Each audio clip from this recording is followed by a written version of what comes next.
Assalamualaikum warahmatullahi wabarakatuh. Perkenalkan, kami dari kelompok 8. Di sini kami akan membawakan materi mengenai analisis formulasi kebijakan publik. Sebelumnya, perkenalkan, nama saya Tiana Robila dari semester 6A. Nama saya Ance Melisa Andriani. Saya Muhammad Rafi Rusdiana, semester 6C. Perkenalkan, nama saya Fitri Handayani dari Administrasi Publik 6A. Perkenalkan, nama saya Cindy Amelia Puspita dari semester 6B. Perkenalkan, nama saya Sulaiman Mutakin dari kelas Administrasi Publik 6C. Pertama, saya akan menjelaskan mengenai analisis kebijakan publik. Pada dasarnya, kebijakan publik merupakan suatu rangkaian kegiatan yang umumnya dipikirkan, didesain, dan dirumuskan oleh para pemangku kebijakan.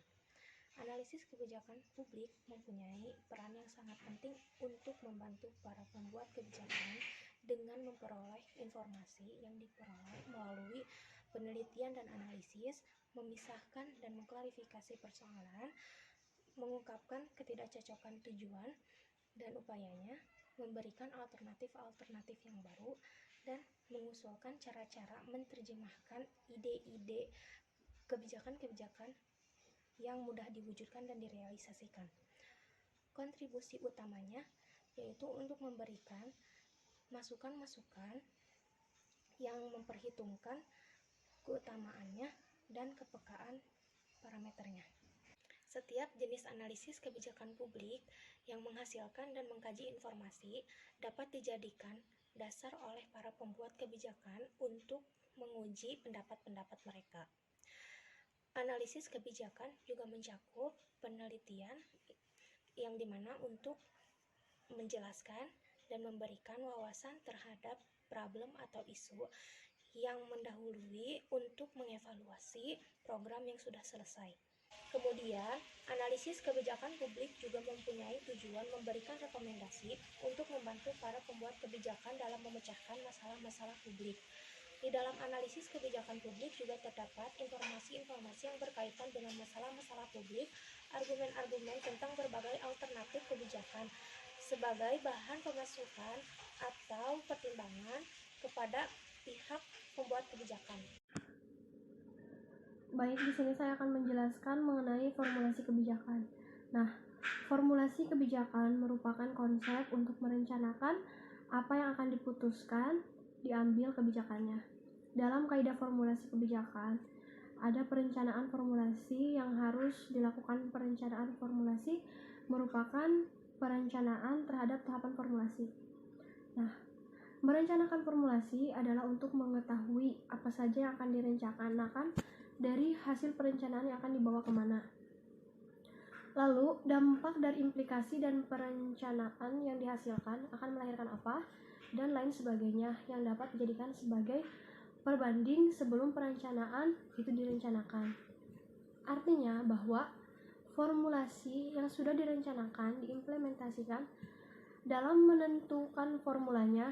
Setelah itu baru dilakukan evaluasi terhadap pemilih formulasi yang sudah ditetapkan, dan jadilah dalam implementasi formulasi, evaluasi formulasi adalah untuk mengukur sejauh mana formulasi yang dilakukan menjadi kaidah utama dalam pengambilan keputusan.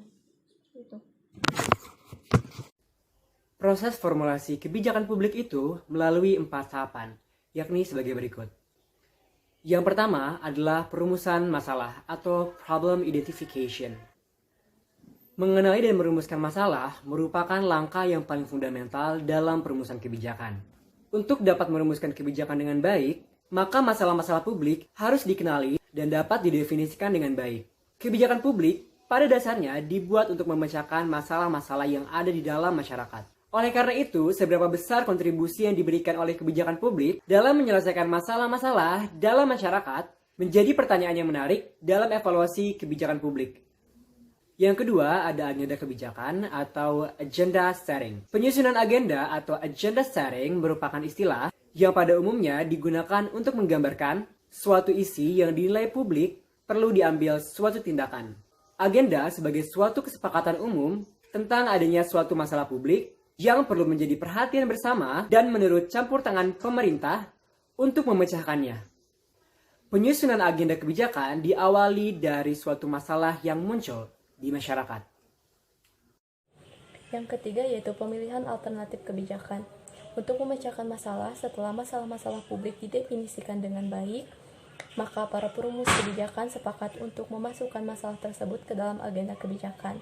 Maka langkah selanjutnya adalah membuat pemecahan masalah.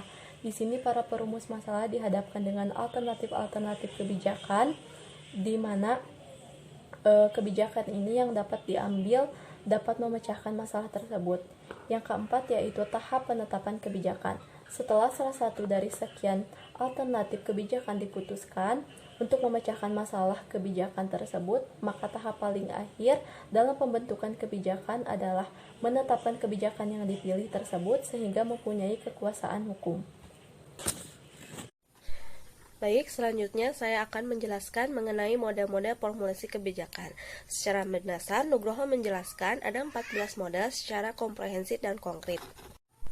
Di antaranya yaitu yang pertama, model institusional. Model institusional merupakan model formulasi kebijakan publik yang terinstitusionalisasikan.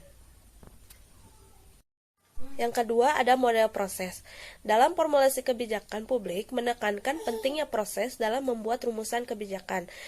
Lalu yang ketiga, ada model kesimpulan. Model ini mengedepankan aspek keseimbangan dalam perumusan kebijakan publik. Yang keempat, ada model elit. Model elit merupakan model yang direpresentasikan oleh elit. Perumusan kebijakan ditentukan oleh kepentingan elit, bukan pada tatanan kebutuhan masyarakat.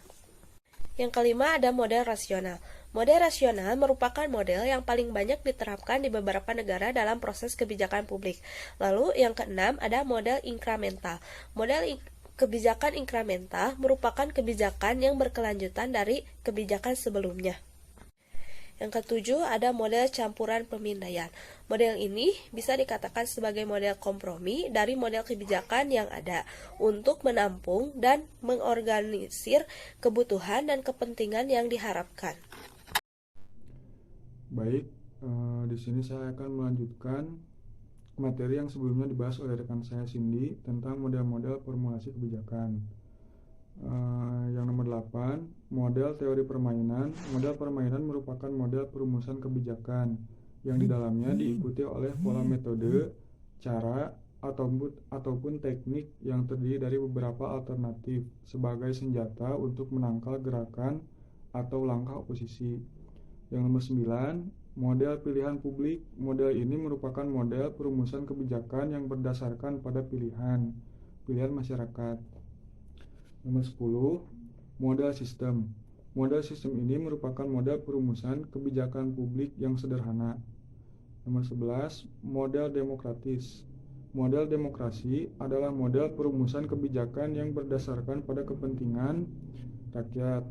Nomor 12 adalah model strategis. Model kebijakan strategis dalam perumusan kebijakan publik merupakan model turunan dari model rasional, namun berbeda pada fokus dan detail langkah-langkah manajemennya dalam proses kebijakan publik. Nomor 13 adalah model deliberatif. Model liberatif adalah model kebijakan yang berasal dari kesepakatan atau kebutuhan masyarakat. Model ini memberikan keleluasaan kepada masyarakat untuk menyepakati terkait dengan keputusan kebijakan. Nomor 14 yang terakhir adalah model dalam tanda kutip keranjang sampah. Model perumusan kebijakan ini dianalogikan dengan model anarki terorganisasi, bahwa proses kebijakan sebagai rangkaian anarki terorganisasi. Model ini seperti yang dikutip oleh Nugroho 2006 166 sampai dengan 167, bahwa model ini dikembangkan oleh Kingdown 2003 87, bahwa pembuatan kebijakan adalah tentang proses 3 aliran independen, yaitu aliran masalah, aliran kebijakan, dan aliran politik. Aliran masalah adalah meletakkan isu sosial menjadi agenda politik. Mungkin cukup sekian yang dapat saya sampaikan. Terima kasih sebelumnya.